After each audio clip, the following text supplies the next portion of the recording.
Hello everyone, my name is Michael from Polygon Island, and today I'm going to be teaching you how to make this cool abstract wireframe thing in Blender. So, before this video starts, I just want to make sure you guys do a few things. I have a Discord server, link is in the description if you guys want to join that to just talk to me, ask questions, post your art, different stuff like that. I also now have a Patreon where you can get any project files, pretty much anything about Blender that I upload there. You can contribute as much or as little as you want. Doesn't really matter to me, but any Patreon supporters will be shouted out in the video. And the third thing is make sure to subscribe and then turn on notification bells. But yeah, let's get into the video. So we're going to be using the Random Mesh add-on. To do this, you can get it at GitHub. It'll be the first link in the description. But yeah, once you download that, make sure to not unzip the zip file. The zip file needs to be installed itself. Just go up here to edit at the top left and then preferences and add-ons, click install, and then go to wherever you have it installed. It'll be called Random Mesh Master, and then click install, and you'll be brought to a page right here where it looks kind of like this. Just click the check arrow to enable it and then click save preferences. Once you have that, you'll probably be at this menu without this menu.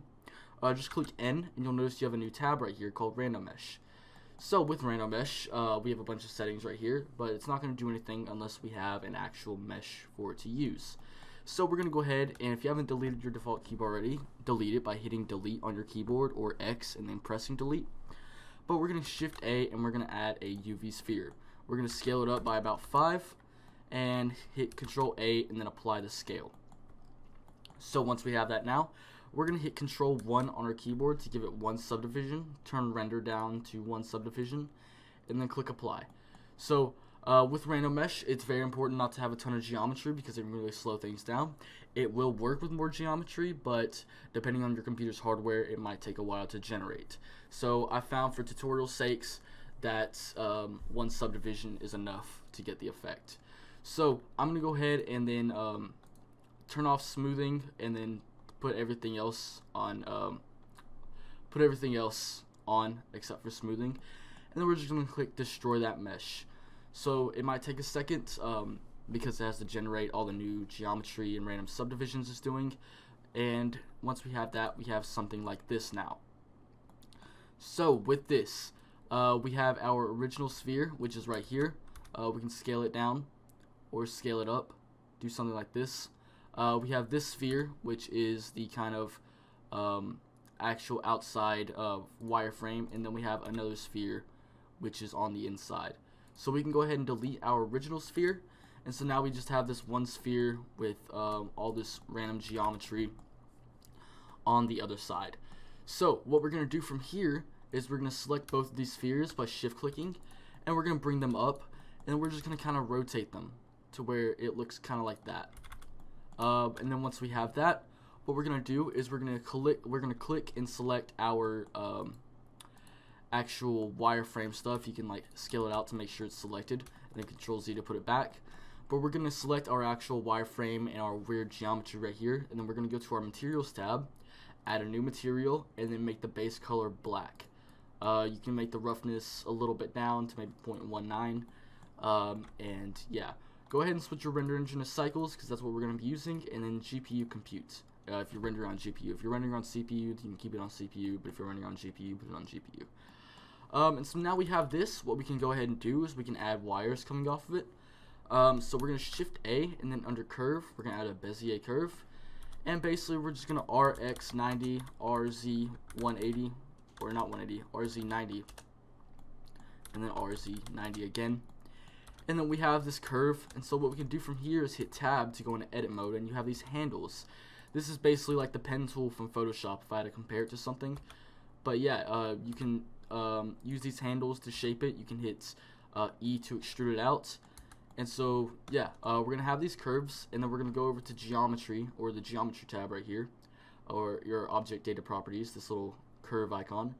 Click geometry, and then depth, point at like 0.03 or something like that, just something like that, and then we can just duplicate this stuff right here, put it somewhere else, just kind of move these to where they're kind of different and stuff.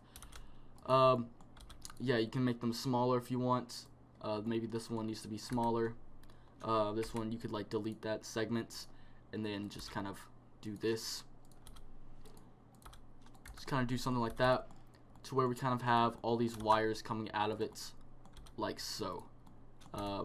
Just basically move these around a little bit to make sure they're not looking the same. And so now we have all these wires coming out, and you can duplicate these a little bit more. Just however many wires you want coming out, it's up to you really. But I'm going to do this last one. And yeah, so now we have all of those, and what we're going to do with those is we're going to select one, and we're going to give it a new material. We're going to give it a metallic material with a roughness of about 0.25. And then once we do that, 0.25, once we do that, we can select all these other curves that we made. Make sure all of them are selected, and then select the one we just applied the material to last, and then click this little arrow at the far right, and then click copy materials as selected. So once we have that, what we're going to do is we're going to go ahead and select our mesh. What we can basically do from here is go into our materials tab, give this sphere a new material, give it an emission material, and give it kind of a bluish glow with a strength of about 5. And so once we have that, what we can do is in cycles, we can go ahead and look at it, and this is what it's looking like right now, which looks pretty cool. I might bump those tentacles, those wires up a little bit. So that's probably what I'm going to do, is just bump the thickness of those up quite a bit and just bring them out to where they're longer. Kind of have some smaller ones, bring them out a little bit. Keep some of the smaller ones, make this one bigger, extrude it out like that. And so now we have this. So we have this now, and so what we're going to do is we're going to go ahead and grab all this. We're going to delete this light, and we're going to hit B and then box select all of this. Just kind of move it out here to where we kind of have this thing. And what we're going to do is we're going to go into render view. We're going to see how this looks, and it's looking pretty good. This circle, we can RZ45 or not RZ. We can just kind of move this whole thing. Just grab both spheres and then rotate it to wherever you want it. I'm going to use mine about right there. So if we look at it, that's what we have it looking like right now. And so what I'm going to do now is I'm going to change our background color to black. I'm going to click rendered, and this is what we have. And then I'm going to add a point light. I'm going to add a point light and then bring it up here, and I'm going to give it a power of about maybe 50 with a orangish color. So once we have that, we should be able to see that there's orange reflecting off of it in some places. I might have to increase the power to maybe like 150. Maybe not. We can kind of give it that rim lighting right there.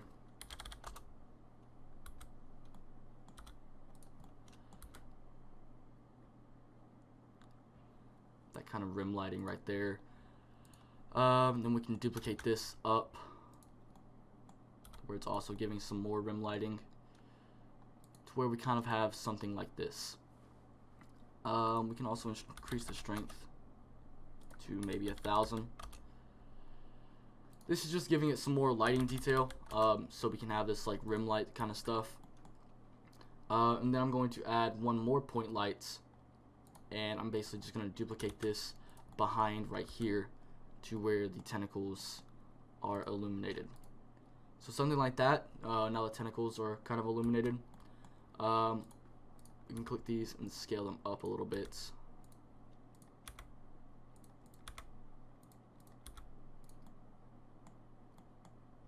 Maybe rotate that one like that. And just have something like that. And then we can go ahead and set up a camera angle by hitting Ctrl-Alt-0 wherever we want our camera to be. And I'm going to change the camera focal length to something like that. Just kind of put it right here, and we can see how that looks in the camera. which is looking pretty good right now. But what we're also going to do is we're going to shift A, and then we're going to add a mesh cube or cube mesh, and we're just going to scale this up to where it covers our whole scene. We're going to go to materials, click new, then under surface disconnect it, and under volume we're going to add a principal volume with a density of about 0.04. So now if we go into our tab now, we can see that we now have this volume. I'm going to go ahead and make this cube not do what it's doing right now by you can go into view and then clip end. You can change this to like way higher, and then that's for viewport, and then under camera settings you can change the clip end to something like 10,000. So now you can see we have this thing right here. We can also change the emission of the other sphere to maybe something lower like 3, and we can also change it to another color, like maybe something like an orange or like a pink, just different stuff like that. I'm gonna stick with this blue, and I might lower the density of the cube a little bit to maybe 0.03. See how that looks, and that is looking good so far. The tentacles are pretty obscure, but you'll be able to see those a little better in the final render.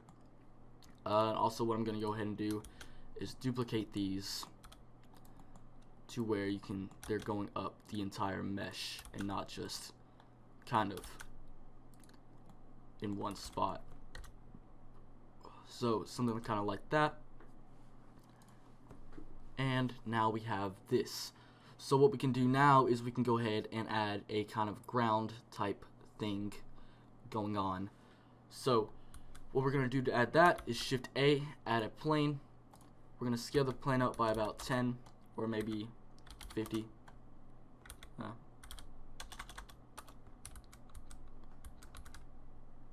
Control. Add a plane. Just scale it up basically to where it covers the scene. Then we're going to hit tab, and we're going to right click, click subdivide, and subdivide it about 75 times. And then once we have that, what we can do is we can go ahead and go into sculpting mode, and then hit turn off symmetry at the top right, hit F to scale our brush up, and we can basically just kind of brush in right here, and just different parts right here, just going over through here. Just kind of make it look like a terrain. So let's see, something like that. Yeah. We can go ahead and shift S to smooth out like a part that I don't like. And then once we have that, what we can do is we can go into our view, and we can see now that we have this terrain kind of stuff going on. So what we could also do is we could also move our camera to where it's more focused on the terrain and the ball. We could also scale this down a little bit. So I'm going to select both of my spheres and then scale that down. Then I'm going to select all of my curves, scale those down, kind of put those back to where they were. And so now we have this thing. So what we can go ahead and do, if you don't want those lights in the scene, is we can go ahead and move those lights slightly out of the scene, kind of like this. And then this light can go like back here, and that should help a lot with it. So you can see those lights are no longer in the scene. And what we're also going to do is we're going to click this and click shade smooth. We're going to go into render view for this, and we're going to give this a procedural ground material. So the way we're going to do this is we're going to split our window by going over to the left under the Blender logo. Your cursor will turn into a crosshair. Just click and drag, and it'll split the window. Go over here to this little ball and grid and go to shader editor and click new. And before we go into making the ground material, what we're actually going to do is change this background to a sky texture. So under color, where it's black right here in our world settings, we're going to click this yellow dot, and we're going to click sky texture. It's the fourth from the bottom is sky texture. So once we have that, you'll notice that we have this sky texture now. Make sure the strength is about 0.4. This will kind of give it a less of a strength, and it's not as blown out in your image. You could also change it down more if you want to like 0.3. I'm probably just going to change it to 0.3 and keep it like that. So now we can make our ground texture. So the way we're going to do that is we're first going to add Shift A and add a noise texture. Then we're going to add a bump node. And then we're going to add a color ramp node. So with these three, what we're going to do is we're going to put the color of the noise texture into the FAC of the color ramp, and the color of the color ramp into the height of the bump. And then what we can do is put the bump into the normal of the sand. And now we can already see that we have this kind of like sandy effect right here. But I kind of want it to be a little bit more fine. So what we can do is just change these together. Change the color ramp together to kind of get it more defined like this. And then what we can go ahead and do is just change the scale up to about 8. Change the detail up to 16, which is the max. And we can see now that we now have this like actual sand texture going on right here. You could also change these color values, the blacks and whites, bring them closer together or whatever. Actually, the white needs to be more over here. If I could select the white and bring it, and then select the black and bring it closer, we now have this kind of cool looking sand material. Or what we could also do is just take this out completely. Or no, we shouldn't do that. But yeah, we could just put the color into the height of the bump. And yeah, that basically gives us the same effect, just without the color ramp. We don't really need that. This gives us a more realistic kind of sand. So now that we have this, what we can do is we can go ahead and bring our camera, change our camera position. So I actually want our camera a little bit closer to the ball. And once we do that, we can select our camera, bring it down if we want to, something like that. And we can see how that looks. And I'm just going to change the focal length of the camera a little bit more until we have something, maybe 25. Yeah, 25 seems good. And then once we have that, basically what we can do is we can kind of just scale this out this way. Or we can actually just scale this up as a whole. Make sure nothing's overlapping in our camera. And view it. And yeah, that looks pretty cool. What we can also do to give it more of that like desert vibe is add a pyramid. So the basic way to do this is to add a cone. Go to this little menu right here in vertices, just put 3. And that gives us this pyramid kind of thing. And we can stretch it out or scale it up. And we can stretch it out like this, and then stretch it out like this, to where it's this kind of pyramid thing. We can just kind of put this off in the distance like that. And now if we render it out, we should be able to see that there's now a pyramid back there. So with this, we can kind of give this a more sandy kind of look, like that. We can also do that with the base color of our principal BSDF.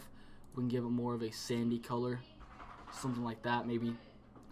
And with that, we can just keep adding these like pyramids back here in different places.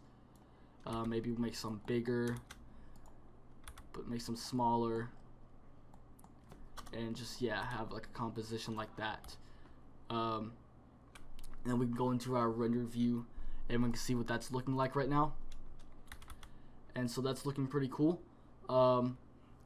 And yeah, so once we have that, that's basically it. For that, we can change the roughness for all these pyramids and stuff. One of these had the material. I thought so, at least. Let's bring these sandy. Make the roughness all the way up. Shift click all these pyramids and then shift click the middle one. And then over here, put copy material to selected. And now we should be able to see that we have this cool looking sandy desert kind of thing going on. If you want to, my dog's barking right now. I've tried to record this video so many different times. I'm just going to go with it at this point. But we can also, wherever our cube is for a volume, we can increase the density to, or not that, maybe 0.04. just so the pyramids aren't as visible in the distance, but they're still pretty visible. I'm going to change this to a darker sandy material, maybe something like that, just something like that. So now we have this cool this desert sand looking thing, and we can also adjust the lights again because they're now back in our camera and we don't want that. Just kind of pull these up, pull the other point light to the side right here, and we should be able to see that we have this now. So this is looking pretty cool, it's looking pretty good. And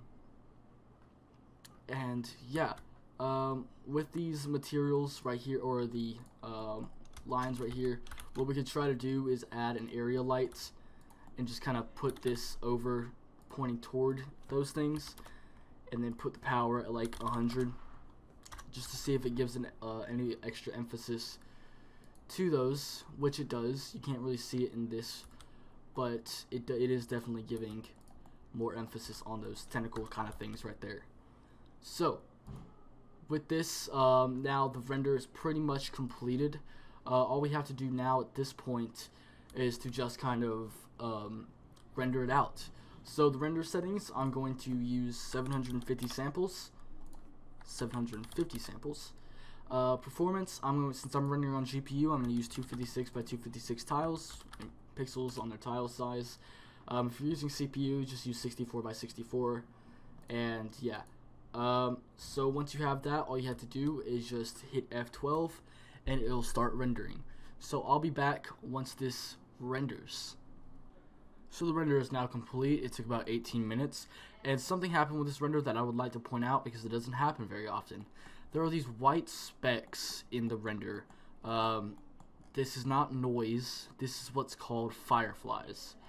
So fireflies are caused by two things: either not enough samples or your clamping options aren't correct. So if you go to light paths, under light paths you have your direct light and your indirect light. Just increase these little by little until those fireflies go away, but they're not too bad, so I'm just going to keep them in because I'm just going to play them off and say that they're stars. But now we're just going to take it over to the compositor tab, click use nodes, hit Control Shift and click if you have Node Wrangler enabled to bring it up. Go to view and then click fit. Then we're going to hit Shift A and then add a denoise node. Put it in the composite, Control Shift click on the denoise. It might take a little bit because it's an AI denoiser and it uses your CPU and graphics card and stuff to denoise the render. But now you can see that pretty much most of those fireflies are gone too, so that's another way you can do that. You can also hit Shift A and then add a glare node, put that in the composite, Control Shift click on the glare node, wait for it to update, and this will give us a glare type of effect. We can put it on fog glow, and then we can decrease the threshold. And once we do that, we should be able to see some light coming from this orb right here. Yeah, but the threshold is way too high now, so we're just going to increase this little by little until there we have it. We have that light kind of glare coming off of this. And what you can do after this, which is what I'm going to do, is you can add dust overlays and use color grading in Photoshop or GIMP or Krita, or any other program to pretty much make this render look a little bit better. But yeah, that's pretty much it. That's how to make this sci-fi kind of render right here. Hopefully you guys enjoyed. Hopefully you guys learned something. As always, my name is Michael from Polygon Island, and I'll see you guys next time. Bye.